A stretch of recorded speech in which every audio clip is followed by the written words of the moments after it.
par ton esprit. Ni par force, ni par puissance, mais par ton esprit. Envoie ton esprit. Ni par force, ni par puissance, mais par ton esprit. Envoie ton esprit. Ni par force, Ni par force, ni par puissance, mais par ton esprit.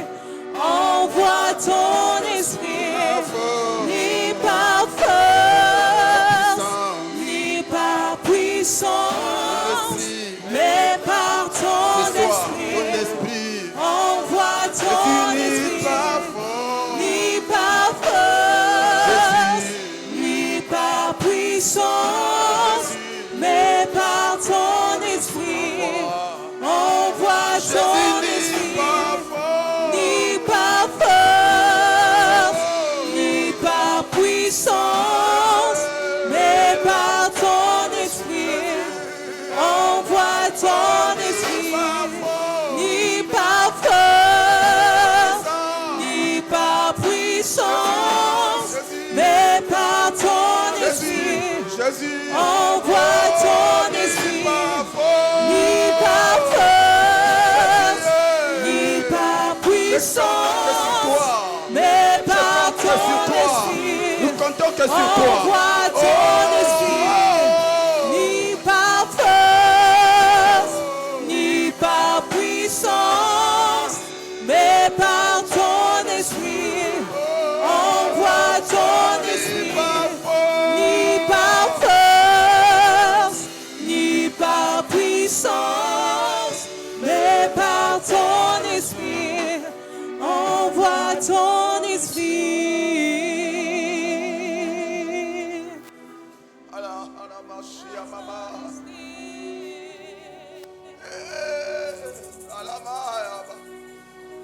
Saint-Esprit, Saint-Esprit, Ayamashia ma sante baba sada. Tiliamara kode ma santu mama shada. Alamashia marakoda sa. Merci Saint-Esprit.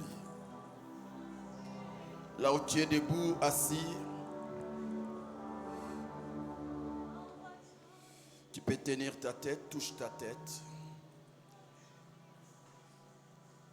Fais cette prière après moi. Saint-Esprit, Saint-Esprit, je te donne mon esprit, mon âme, ainsi que mon corps. Dirige-le. Dirige-le.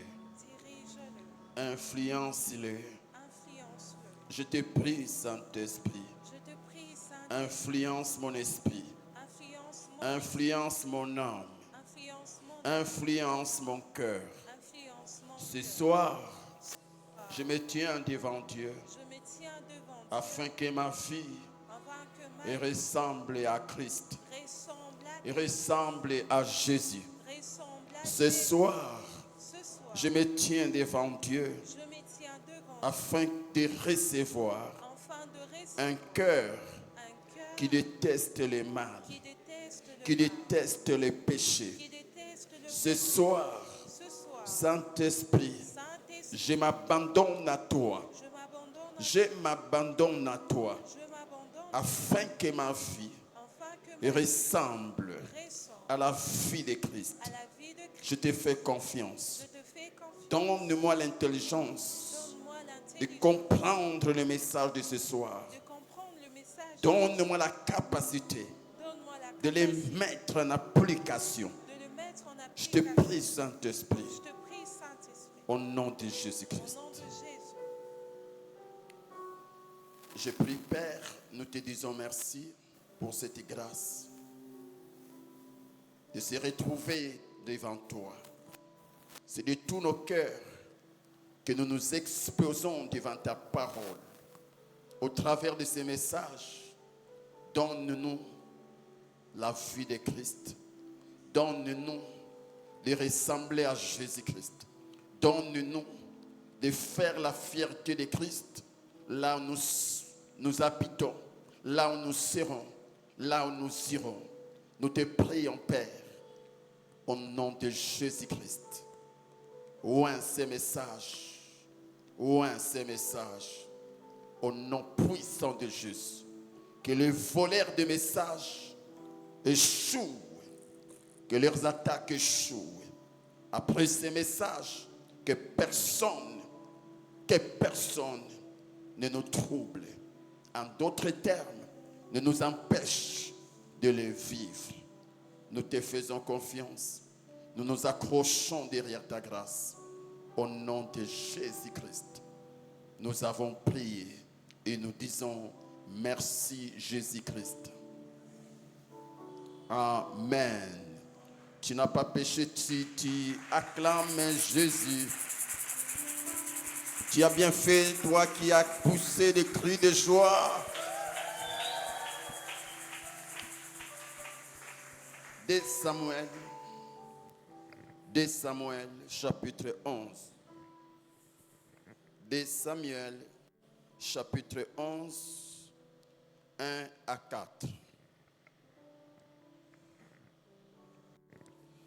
L'année suivante, au temps où les rois se mettaient en campagne, David envoya Joab avec ses serviteurs et tout Israël pour détruire les fils d'Ammon et pour assiéger Rabat.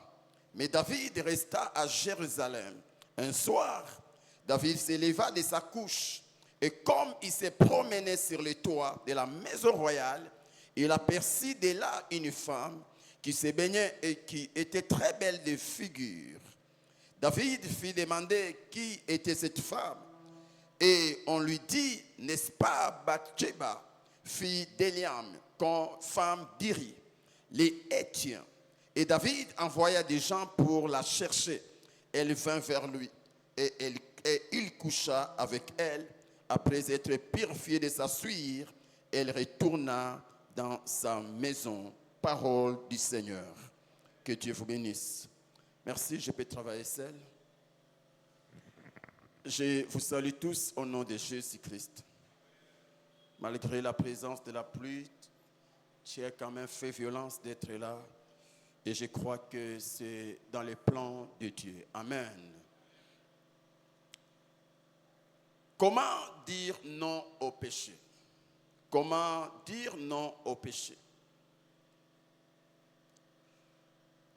Nous avons vu trois secrets. Voici les 3 secrets déjà vus. Avoir la ferme conviction qu'en Christ, le péché n'exerce plus de domination sur celui qui croit en Jésus-Christ. 2. Vivre dans la conscience constante de l'omniprésence de Dieu. 3. Penser toujours aux conséquences du péché. Alors pour ce soir, nous allons parler de 2 ou 3 secrets. Voici les 4e secret. Comment dire non au péché? C'est discipliner ses regards et ses écoutes à la lumière de la parole de Dieu. Discipliner ses regards et ses écoutes à la lumière de la parole de Dieu. Je reprends. Comment dire non au péché? Tu dois discipliner tes regards et tes écoutes à la lumière de la parole de Dieu. Car ce que l'on regarde et ce que l'on écoute peut influencer directement nos pensées, nos désirs et nos actes. Nous le savons bien, ce que nous faisons est souvent le fruit de ce que nous regardons et de ce que nous écoutons. C'est comme j'ai appris à manger avec la main droite parce qu'un jour j'ai vu ma mère manger avec la main droite. Il y a certains ici, je pense que c'est tout le monde, lorsqu'on était des gosses, des enfants, nous avons appris à dire maman, papa, parce qu'un jour, nous avons écouté un aîné qui appelait une personne de la maison papa ou maman. Donc, ce que nous faisons est souvent conditionné par ce qu'on a vu et ce qu'on a entendu. Alléluia. Alléluia. Alléluia.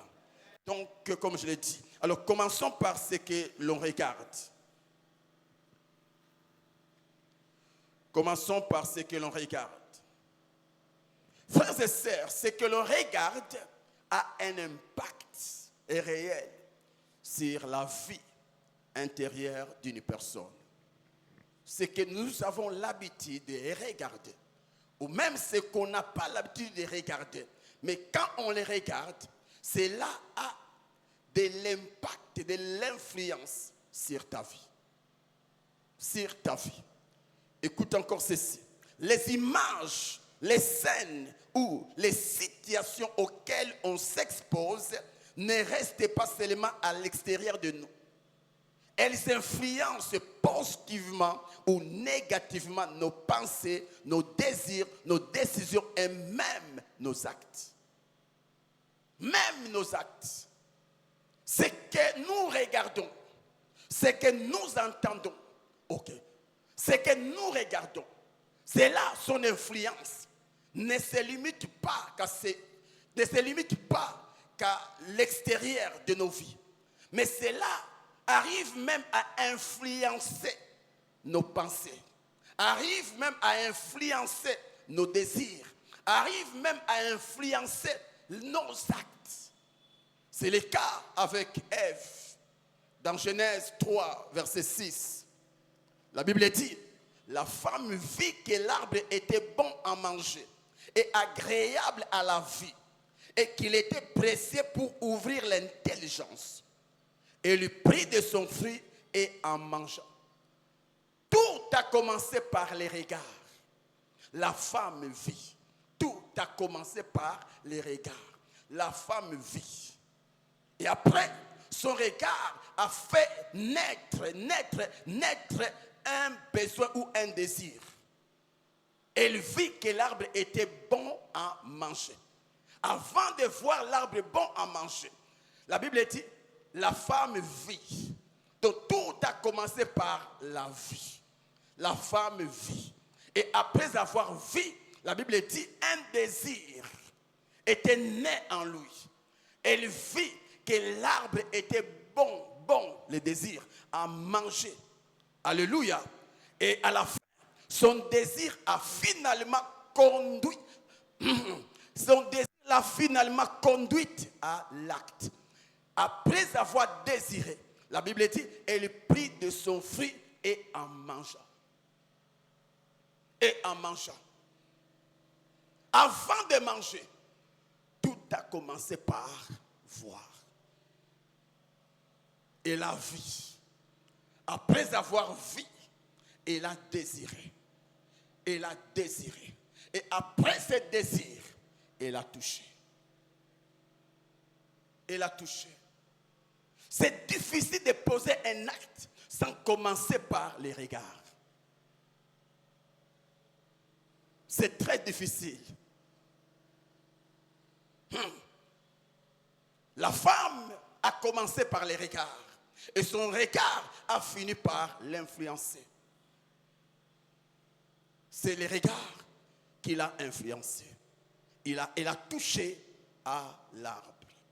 Un autre exemple, David et Bathsheba. Dans 2 Samuel 11, la Bible dit, un soir, David s'éleva de sa couche.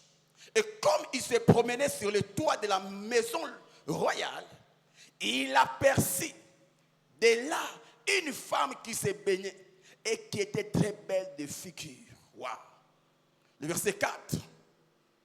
Et David envoya des gens pour la chercher. Elle vint vers lui et il coucha avec elle. Regarde. Tout a commencé lorsque ce monsieur marchait sur les toits de sa maison pendant qu'il se promenait, et c'est là où la Bible dit, il aperçut, il regarda, et il a vu, et il a vu. Et après avoir vu, dans le verset 3, la Bible dit que David va poser la question, à qui appartient cette dame? Mais ce qui m'a plus touché ici, la Bible précise, il aperçut de là une femme qui se baignait. Il aperçut. Et la Bible ajoute, qui était très belle? Qui était très belle? À la première vue, David a aperçu.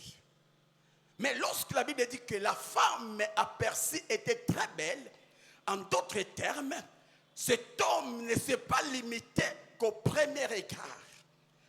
Il a dépassé les frontières ou la frontière. Il est allé au-delà du premier regard, au point de voir la beauté dans la femme qui se baignait. Et c'est là, la Bible va conclure que ce monsieur, après avoir regardé, un désir de coucher avec la femme d'autrui est né.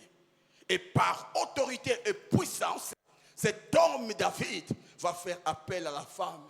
Et puis, il couche avec elle. Tout a commencé par les regards. Si David n'avait pas regardé, il n'allait jamais connaître l'adultère. Ce que tu regardes influence tes désirs, tes pensées, ainsi que tes actes. C'est pourquoi je nous conseille de veiller sur ce que nous regardons. Veille bien sur ce que tu regardes. Veille. Dieu t'a fait grâce d'avoir des yeux. Mais les désirs peuvent te diriger loin de Dieu. Là où j'ai compris, toute bénédiction a des faces. Toute bénédiction, quand Dieu te bénit, la bénédiction a des faces. Comme je l'ai dit la fois passée, il y a la face A et la face B. La face A, c'est ce qui te réjouit. Mais la face B, c'est ce que la bénédiction peut t'attirer. Peut t'attirer.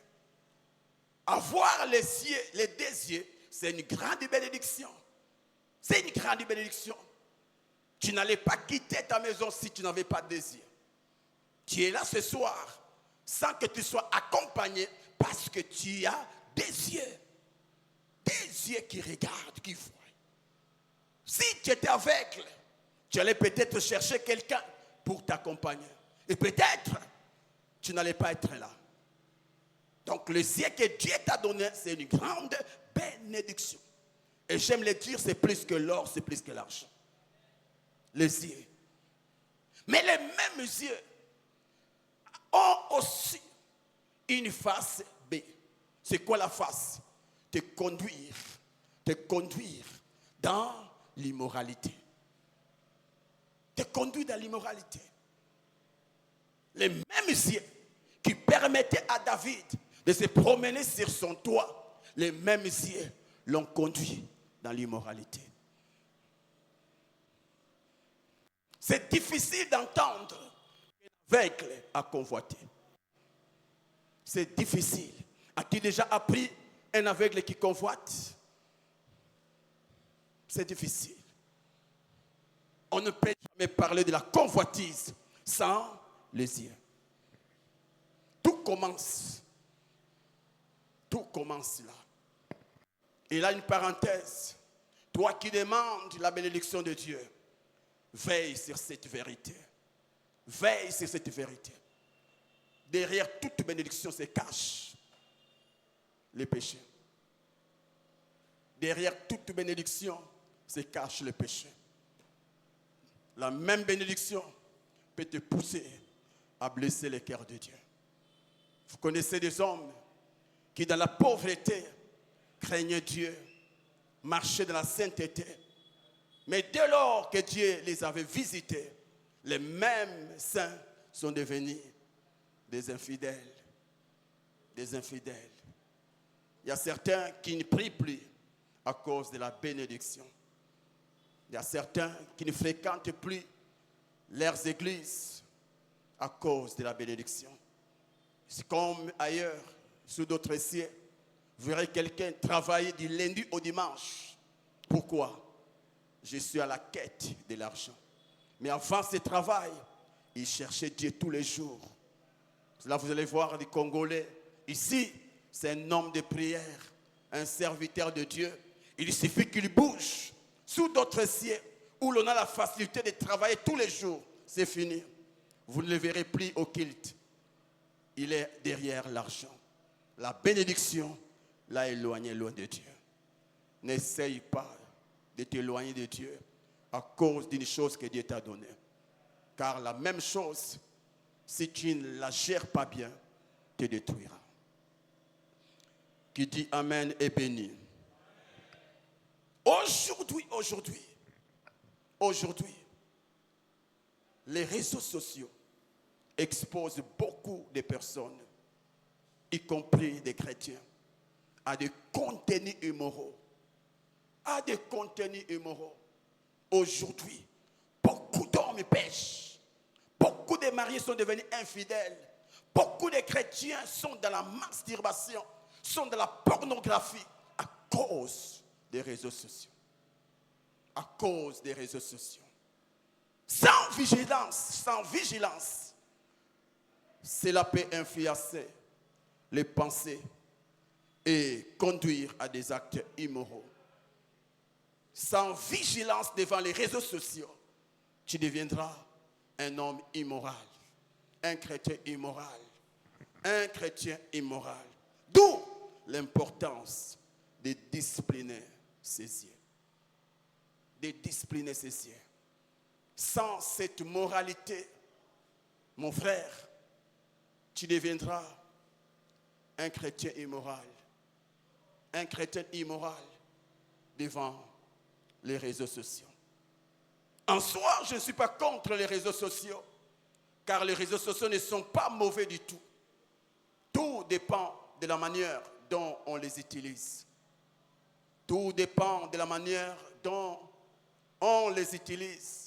C'est comme un couteau.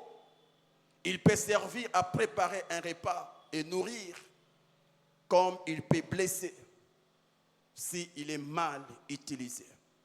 De la même manière, de la même façon, les réseaux sociaux peuvent être un outil utile ou devenir une source de chute, selon ce que l'on choisit de regarder ou de consommer. Je ne suis pas contre les réseaux, mais j'aimerais dire à l'église aujourd'hui, il y a beaucoup de chrétiens, s'ils ne sont pas prudents, s'ils ne se répandent pas, beaucoup de chrétiens rateront l'enlèvement. Juste parce qu'ils ont mal géré les réseaux sociaux. J'aime ce que l'apôtre Job, là moi je l'appelle apôtre. L'apôtre Job, il dit, je suis dans Job 31, verset 1. J'avais fait un pacte avec mes yeux. Comment aurais-je pu porter mes regards sur une jeune fille? Ici, Job parle d'une décision volontaire de discipliner ses yeux pour éviter la tentation. Job, l'homme le plus riche de son époque. Et à l'époque, les hommes riches étaient souvent entourés de jeunes filles vierges. Des jeunes filles vierges pour renforcer leur énergie selon eux. Mais cet homme avait pris la résolution de discipliner ses yeux. J'aime ce que Psaume 101, 3 dit. Je ne mettrai rien de mauvais devant mes yeux. Ce verset nous enseigne l'idée de vigilance sur ce que l'on choisit et regarde. Et c'est là où j'aimerais donner un conseil à un chrétien. Voici des conseils. Comment tu peux gérer les réseaux sociaux et ne pas céder à ces malices. Voici. 1. Tu dois aller sur les réseaux avec un objectif clair et un temps bien défini. À ça, tous nous sommes concernés. Des fois, quand on est devant les réseaux, on oublie même l'heure. Tu peux dire, je vais faire 2 minutes. Mais bizarrement, tu te retrouves en train de faire 20 minutes, 30 minutes, 1 heure du temps. 1 heure. Et ce qui est bizarre, la même personne qui peut passer 1 heure de temps devant les réseaux ou sur les réseaux est incapable de faire 30 minutes de prière avant d'aller au lit. Pendant les réseaux, là, tu es fort, tes yeux sont forts. Mais quand tu veux simplement prier, là, tu commences à somnoler. Tu commences à somnoler. Dis-toi te connecter avec Bit. Connecte-toi avec Bit. Connecte-toi avec Bit. Là, tu ne feras pas de bêtises. Les réseaux, c'est bon. Mais si tu ne sais pas les gérer, c'est toi qui seras géré par les réseaux. Si tu ne sais pas les gérer, c'est toi qui seras géré par les réseaux.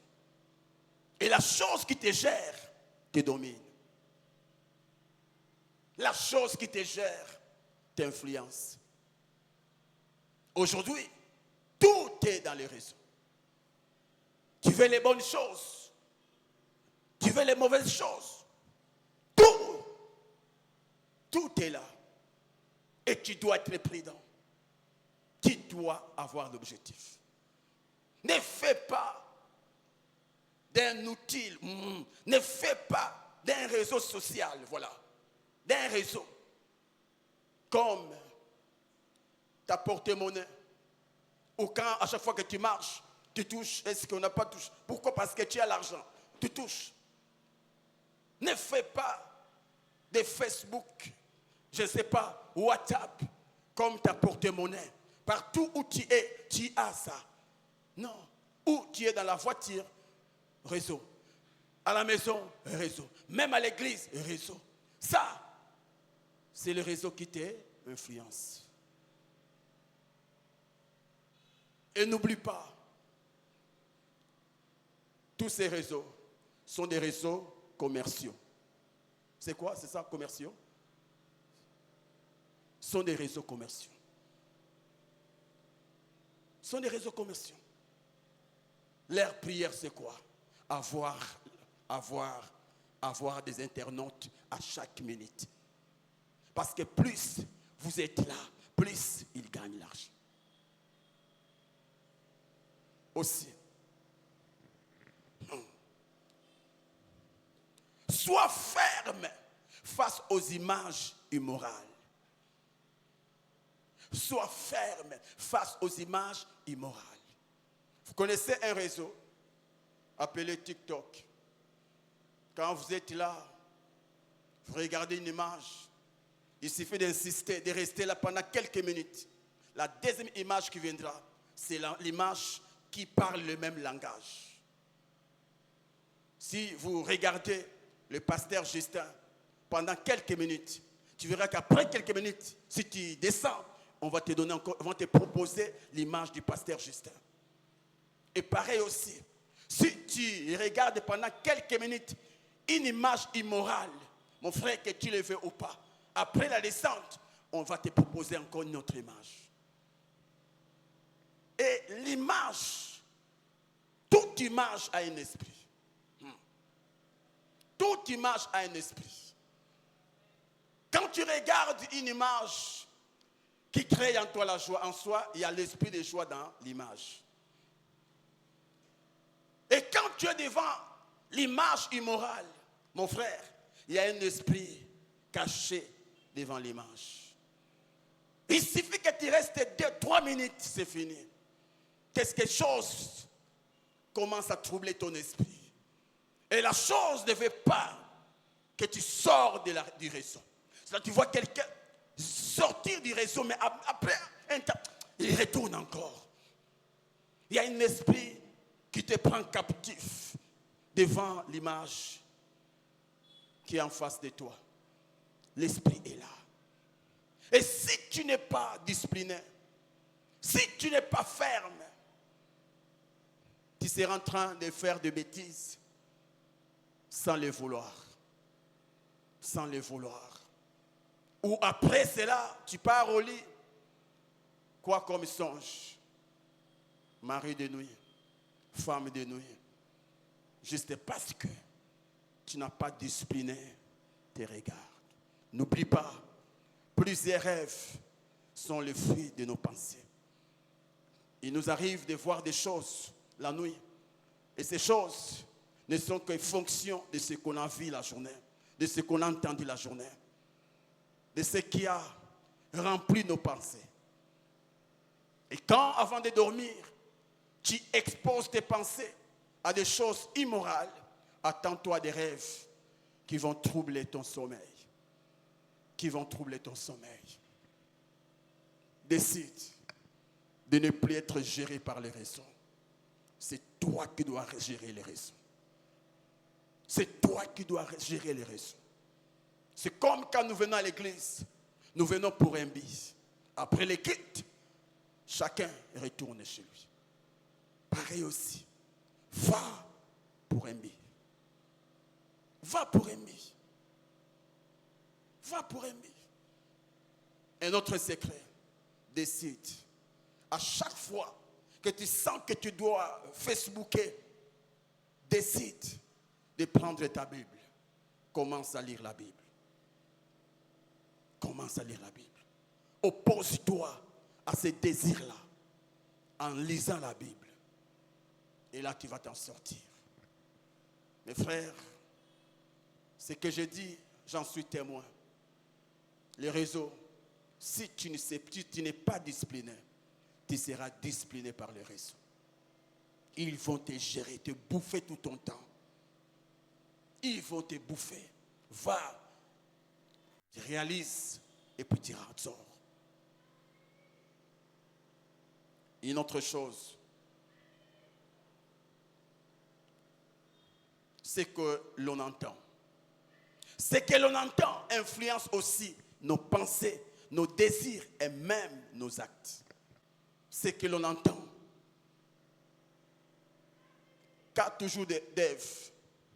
Avant que Ève convoite les fruits, elle a d'abord entendu.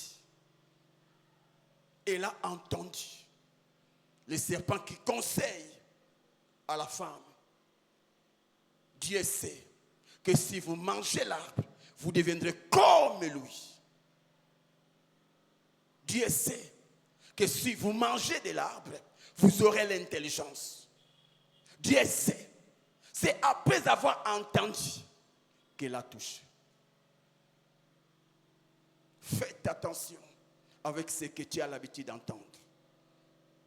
Ce que tu entends détermine ce que tu feras.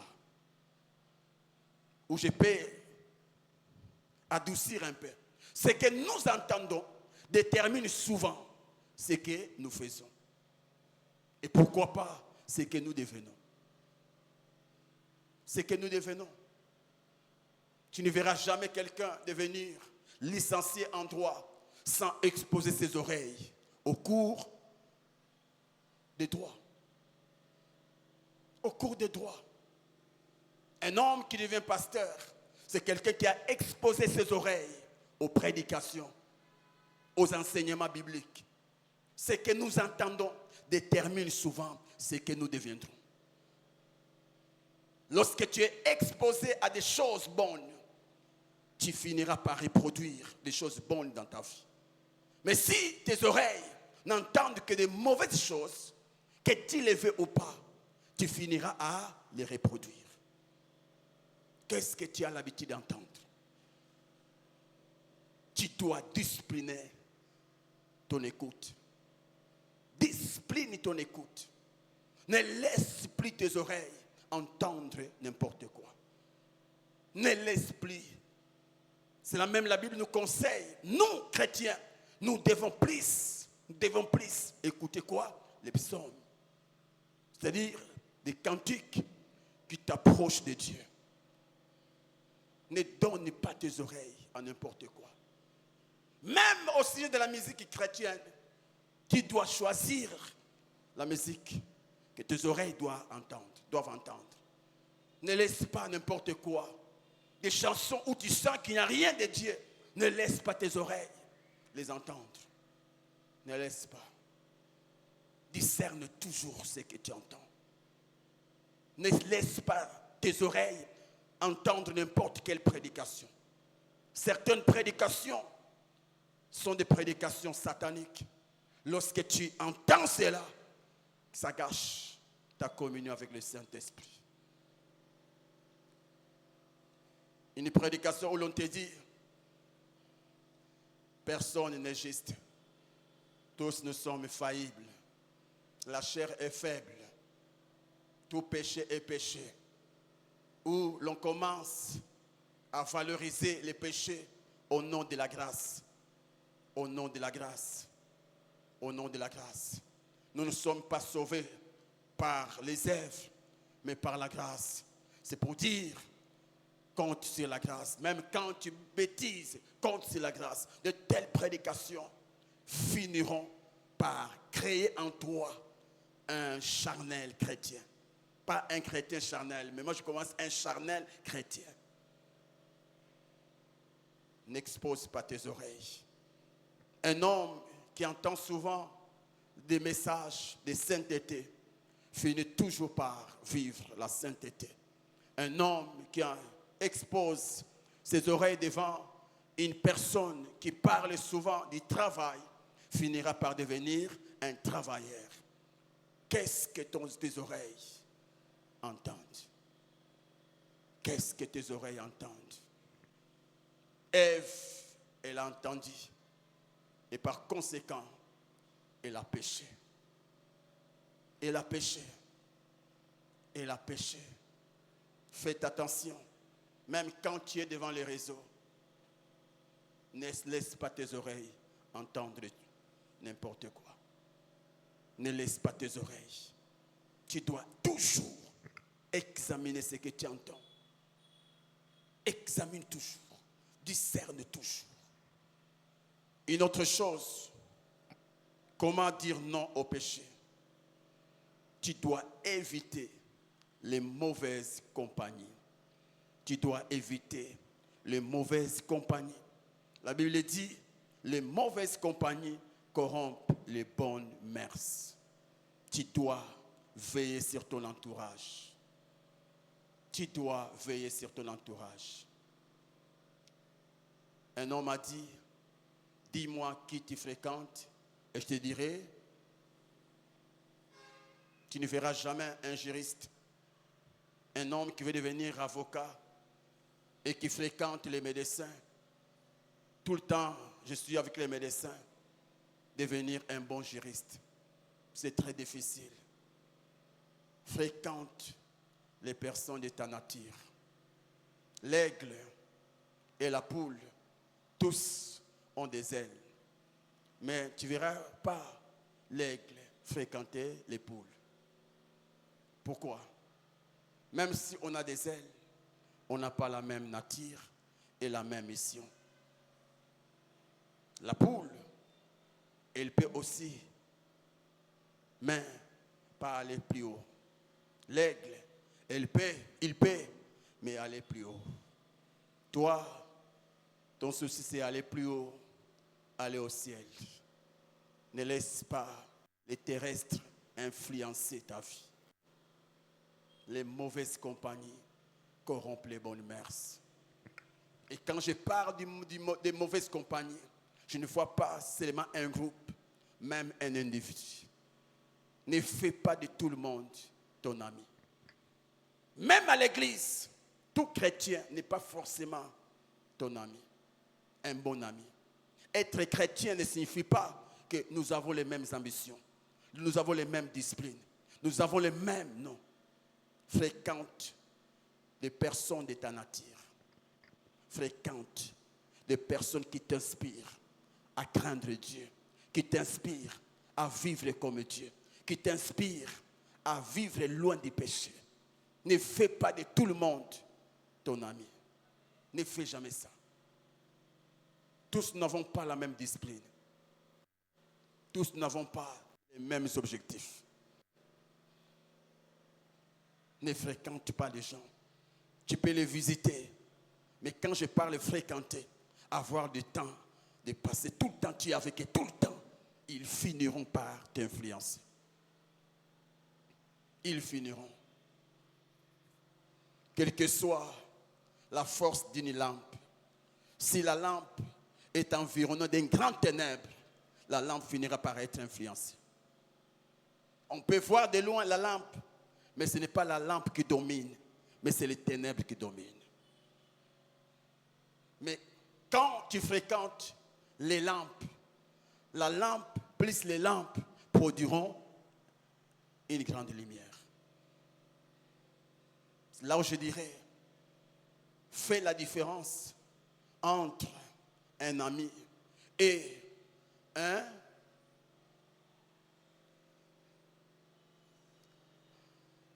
voisin de classe ou encore un frère de profession.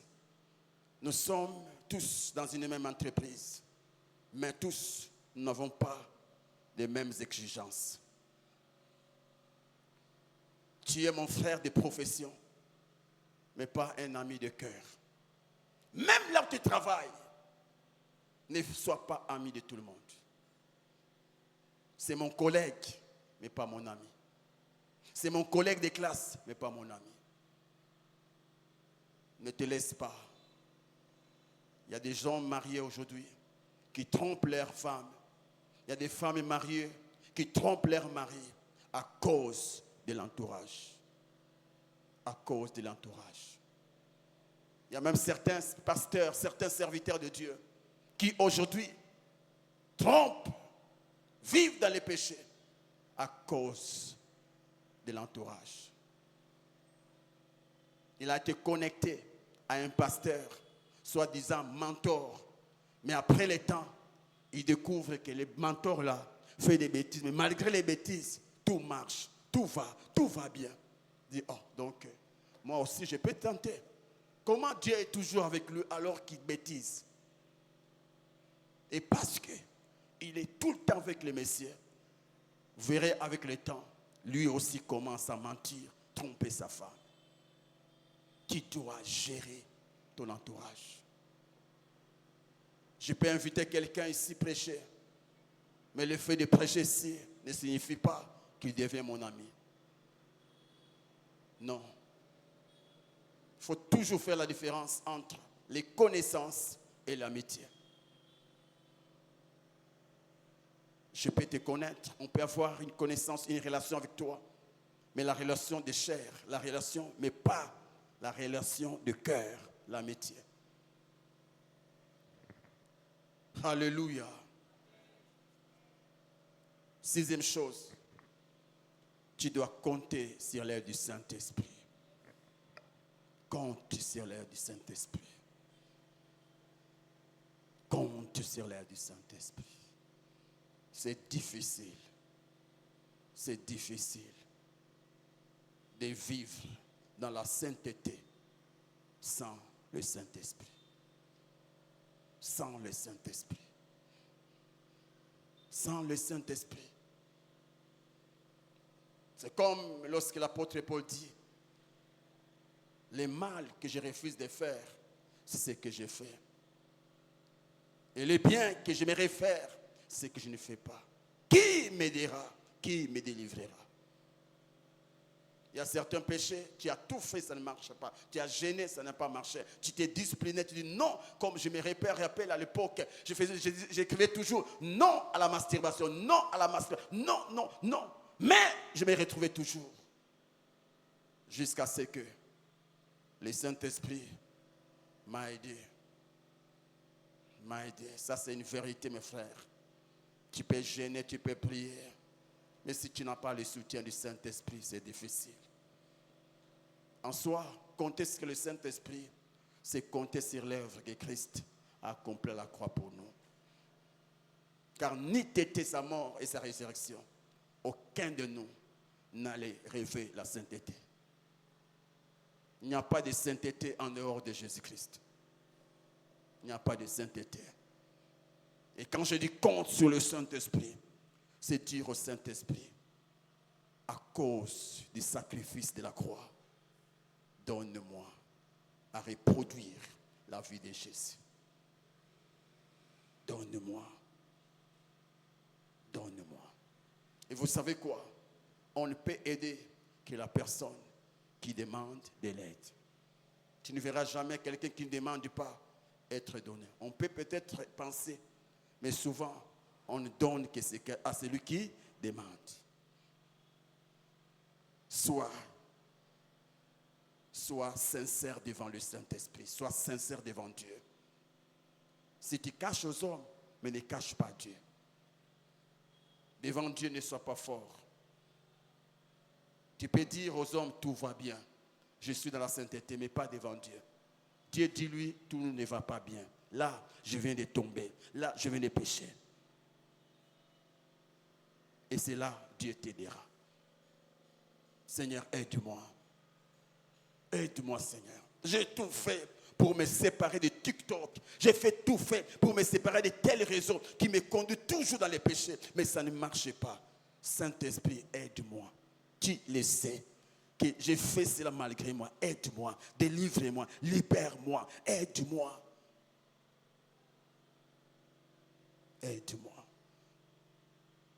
Sans le Saint-Esprit, personne ne peut vivre dans la sainteté.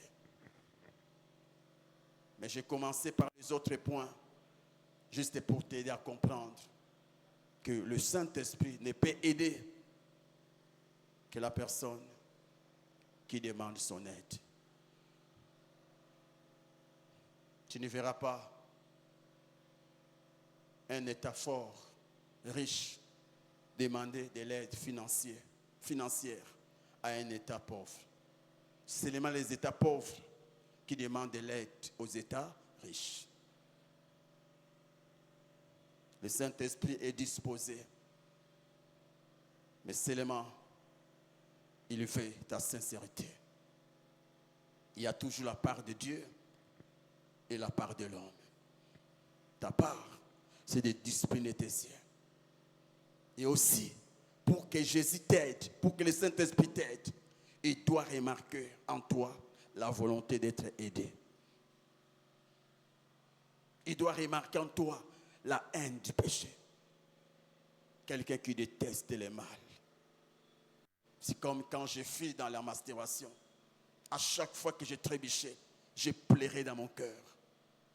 Et c'était normal que le Saint-Esprit vienne à mon aide. Comment veux-tu qu'il t'aide alors que tu gardes toujours la relation là?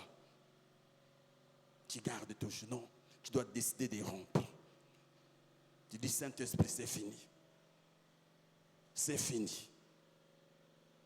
Ils sont de nos cœurs.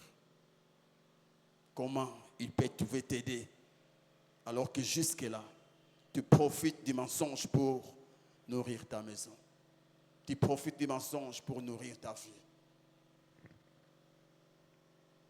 Le Saint-Esprit est là pour nous aider. Mes frères et sœurs, j'aimerais conclure mon message en vous disant ceci. Tout est possible à celui qui croit. Si tu crois qu'en Jésus-Christ, tu es saint, aucun péché ne te dominera.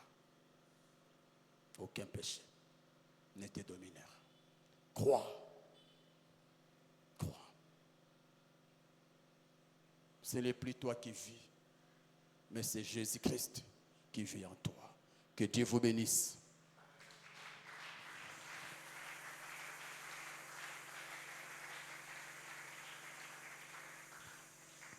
Nous sommes debout, s'il vous plaît.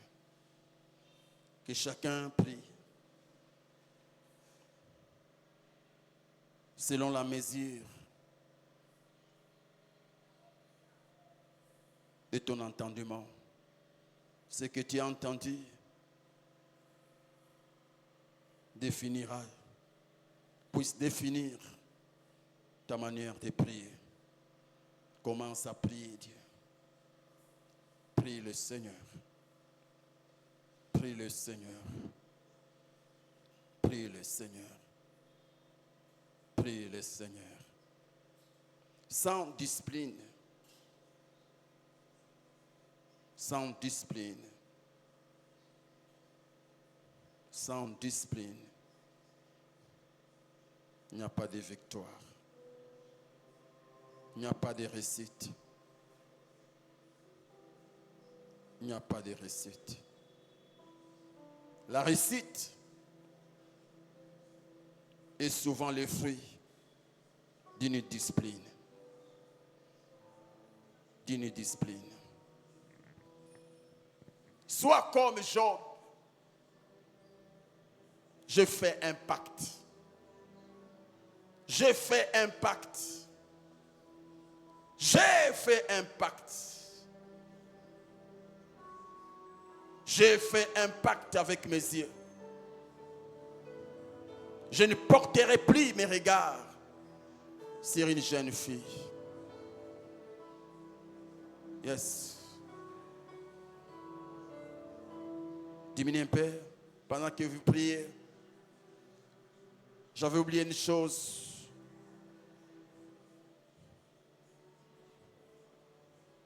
Comment tu peux réussir à discipliner tes yeux? Tu dois toujours te poser cette question.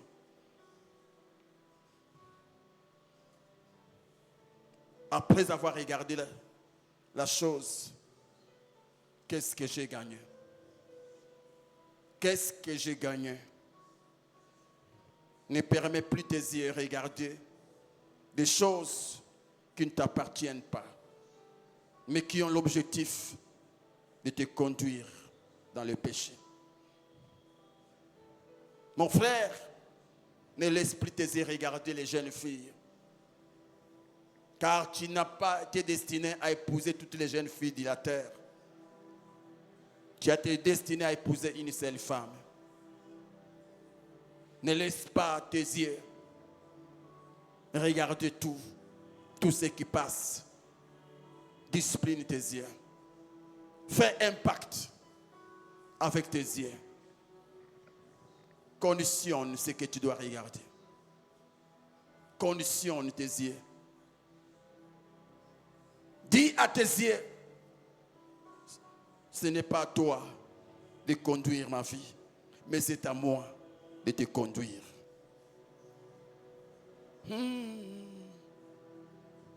Oh.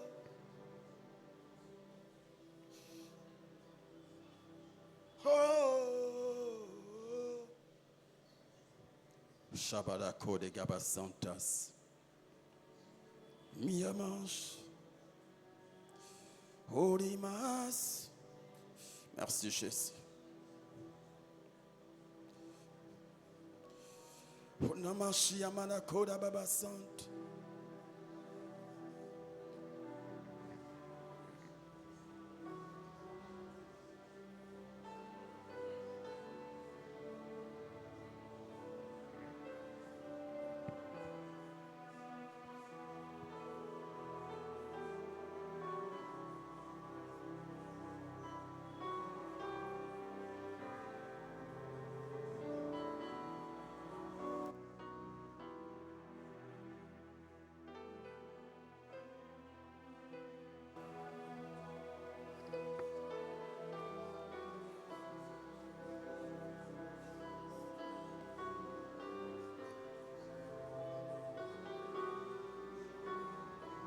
Seigneur, nous te disons merci pour la parole que nous venons d'écouter ce soir.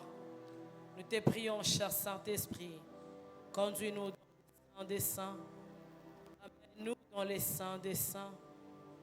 Nous voulons entrer dans les saints des saints. Nous voulons te ressembler, Éternel. C'est pourquoi, mon Dieu, nous te demandons de nous accorder la grâce de mettre en application ces enseignements. Donne-nous la grâce, la capacité de discipliner nos yeux, de discipliner nos regards. Seigneur, donne-nous, face aux réseaux sociaux, que nous soyons disciplinés. Face à ce que nos yeux regardent, ont l'habitude de regarder à la télé, autour de nous, Seigneur, donne-nous à être des hommes et des femmes disciplinés. Bénis ton serviteur qui nous a apporté ces messages. Bénis ton peuple qui a pris, Éternel, la décision de discipliner les yeux au Saint-Esprit. Sans ton aide, nous n'y arriverons pas. Ainsi, nous demandons de nous accorder la grâce d'être des hommes et des femmes disciplinés. Bénis ton peuple, bénis nos vies, au nom de Jésus-Christ. Nous acclamons le Seigneur. Est-ce que quelqu'un a été béni par la parole qui a été donnée ce soir? Tu peux acclamer, au-delà d'acclamer le Seigneur, tu peux pousser les cris de joie. Tu pousses les cris de joie. Le Seigneur qui nous a envoyé cette parole, c'est parce qu'il nous aime. Il nous aime, il a un plan merveilleux pour nos vies. C'est pourquoi il permet que nous puissions apprendre ces choses. Alléluia. Tu vas reprendre ta place. Que le Seigneur bénisse notre pasteur pour le message de ce soir. Sans plus tarder, nous allons offrir à l'Éternel.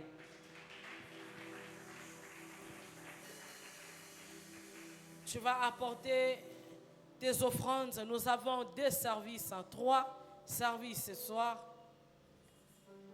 Dans le premier service, nous allons apporter les offrandes volontaires que nous allons placer dans le panier rose et les offrandes du prophète que nous allons mettre dans le panier blanc.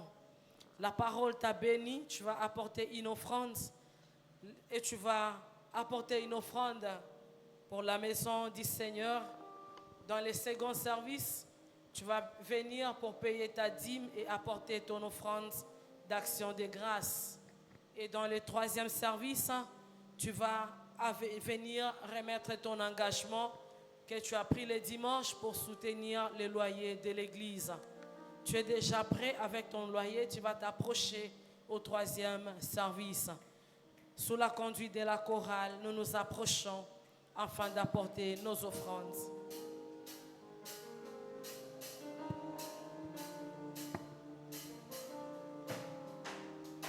Oza moninga malamu, moninga koyembela lelo Yahweh. Oza moninga malamu, moninga ko présenter na libota. Oza mobali ya malonga mobali ya komema na libota lelo. Oza moninga malamu, lelo na memaki yo nzembo ya malouange na ngai. Eutina motema expression loyengo na ngai na memeli yo mosantu ya maloye mwalele na memeli yo na ngwende na yo expression loyengo na ngai na memeli yo mosantu.